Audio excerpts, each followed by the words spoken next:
out to Cali and my mom's taking care of me. I know sometimes I'm crazy. I was hoping you could. A Polish. Wait, like Polish or Polish? You know? He smells with its tongue.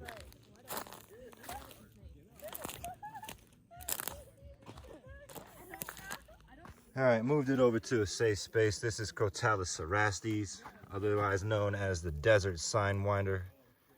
Called a desert sidewinder as hopefully you saw earlier before I moved it. It was moving in that classic sidewinder fashion. It's in the pit viper in the family Crotalidae. Same family as rattlesnakes. Oh, this is a rattlesnake actually. You can see it's rattled right there. You probably heard it rattling earlier. Pretty strong venom if you were to get bit. If you're a full-grown healthy adult, you might not die, but wherever it bit you, you're gonna lose some tissue. That's for sure. Another name for these, they call them the horn rattlesnake, because of those little horns just right above the eyebrow or on the eyebrow. Rattlesnakes have that classic band coming from behind the eye. Keeled scales. This one's I think he might be an adult. I don't think it's quite a juvenile. He's not that big, but he's not small either. I don't even know if it's a he or a she, to be honest. Got a neurotoxic / hematoxic venom.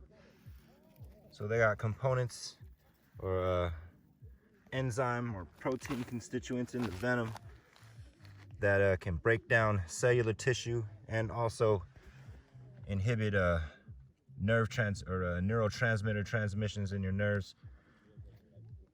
Causes a lot of pain. Yeah, don't be stupid and mess with these unless you know something about them. Don't touch them, because if you do, they're gonna fuck you up pretty bad. Absolutely gorgeous crotalid though. Another native species here in the deserts of Southern California. We're here in the high desert. All right, yeah, so good morning. I'm a little hungover. I drank a lot last night, just having fun for my cousin's birthday. I woke up about an hour ago, sun started getting hot, then went to go take a piss somewhere and ended up somewhere up on this small slope here in this dry lake bed, somewhere in the high desert, the Mojave Desert in California. Last night we saw that sidewinder. That was pretty dope. But this morning I just decided to take a little stroll up this little hillside and noticed our good old friends, the lichens again. The lichens are a symbiosis between a cyanobacteria and a fungus. These are living things. Not only are they just like a living thing, they're a combination of two separate lineages of living things that have essentially fused into one. Look how it looks nice and vibrant, you know?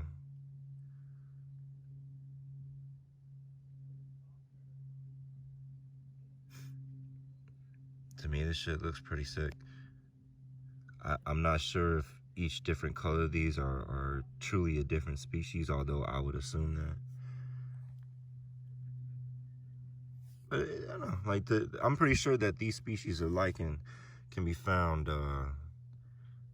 on other types of rock too. This type of rock is obviously an igneous rock, and it cooled down relatively fast, and it is an igneous rock that had a lot of iron in it.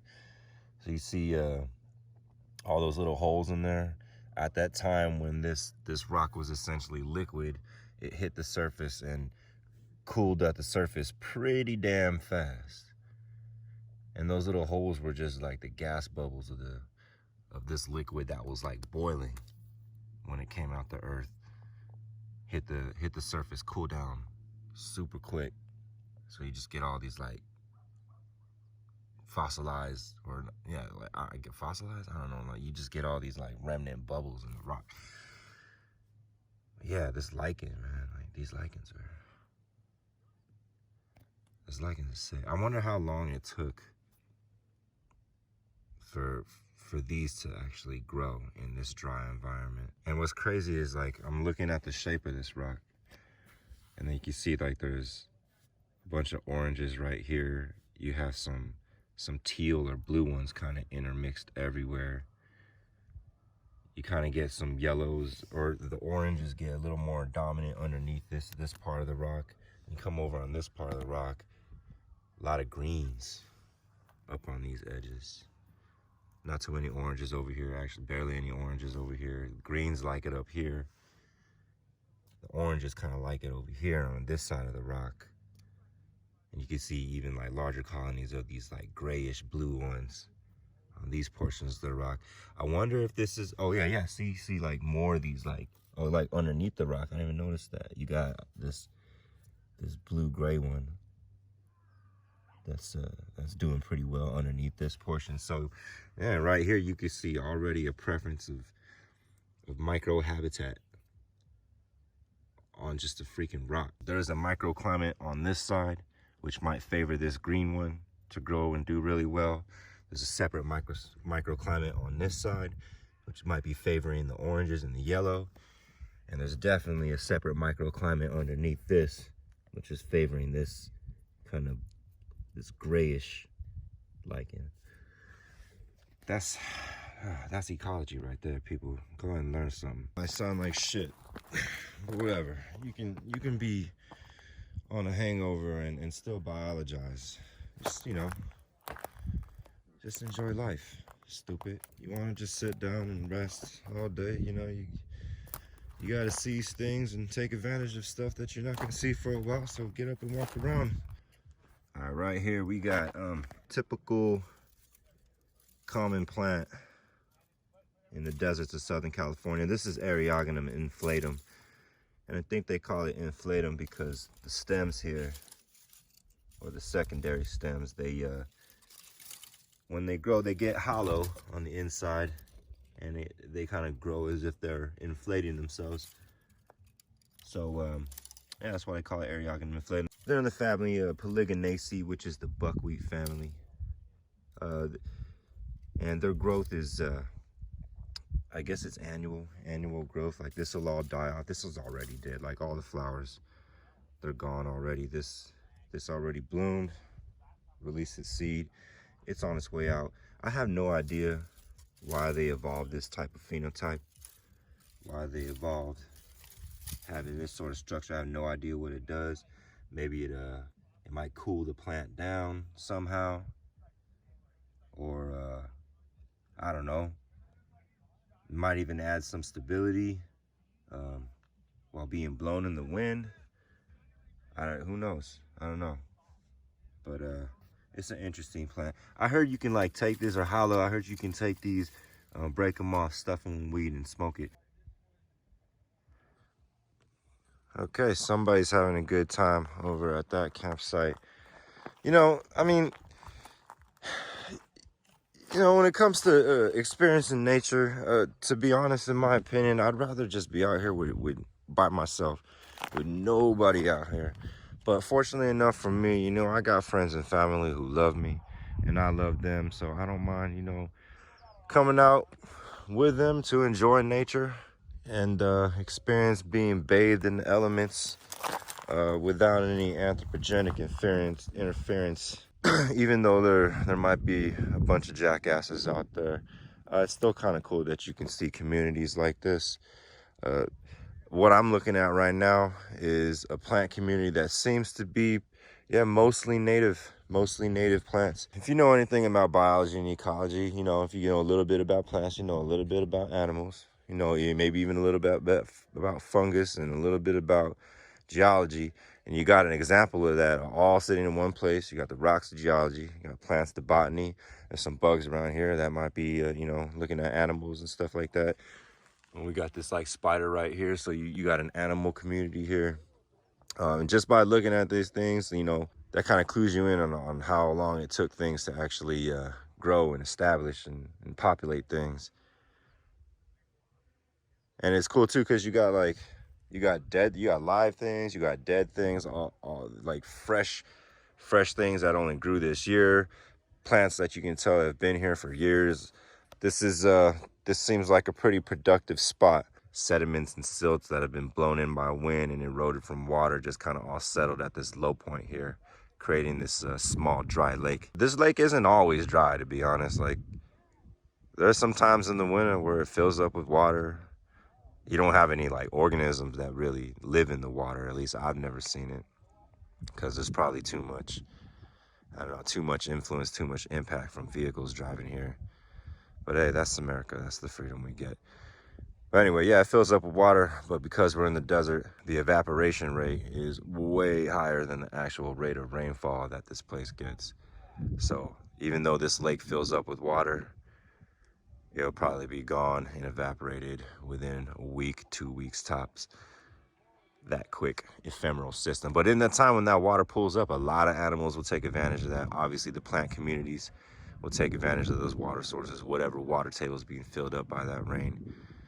And then you'll see all sorts of animals. You'll see mule deer, some bobcats, coyotes, even some raccoons, just kind of taking advantage of the water that pulls up here, the oasis zone. And it might even be the case that Native Americans probably use this area as maybe as a hunting ground or something like that, because water attracts things in the desert, because every bit of life needs water to survive.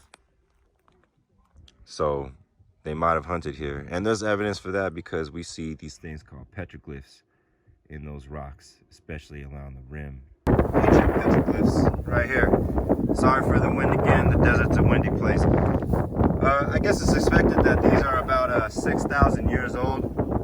I guess at least. Whatever the native inhabitants were here. This is probably maybe like just a little hangout spot for them. Maybe the dudes or women who are here, they just like making art. But people have been using this land for a long time.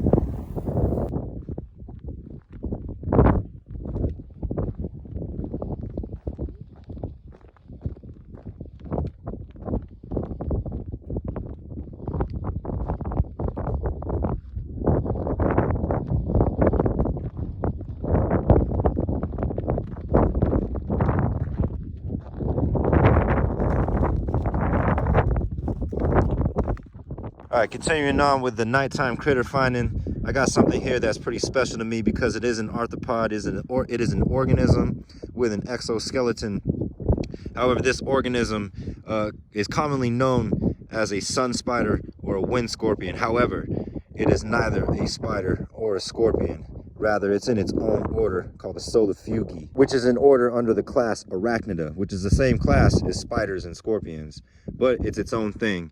And as you can see here, it doesn't really quite look like either a spider or a scorpion. And just like most arachnids, these guys are predators. They're active predators. They run around the desert floor looking for any unsuspecting invertebrates, or insects, maybe even a small lizard or something like that, maybe even a small snake. They'll take advantage of any food source that it can easily overpower. And you can see right there with those chelicerae, that's the fancy scientific name for arachnid jaws. They look pretty formidable. Looks like it's got some nice musculature in there, which aids in eviscerating its prey item or its food item and everything. You could also see underneath this little critter right here, you have these little kind of look like truncate, feathery appendages coming out of the coxal region of its hind legs. Those are called pectins. Pectins are basically a sensory organ, almost kind of like whiskers underneath the body. Scorpions have something like that too. So for an arachnid, these are some of the fastest arachnids, probably only rivaled by some of the wolf spiders out there. These are quick-toed, quick-footed pursuit predators. They're just running around the desert at night, running around the desert floor, looking for anything to eat. So they are active pursuit predators. Not like spiders, they don't build webs, they don't wait for prey to come to them, they're not ambush hunters, they actively pursue their meals.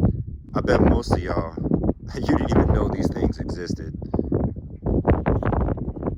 There's more to the world than just elephants, giraffes, cows, cats, and butterflies. There's everything in between, and this is one of those organisms that is in between, at least when it comes to popular culture and what people actually know. Nonetheless, something like this is important, functioning component of the high desert ecosystem here in California, and a masterpiece of evolution, I might say.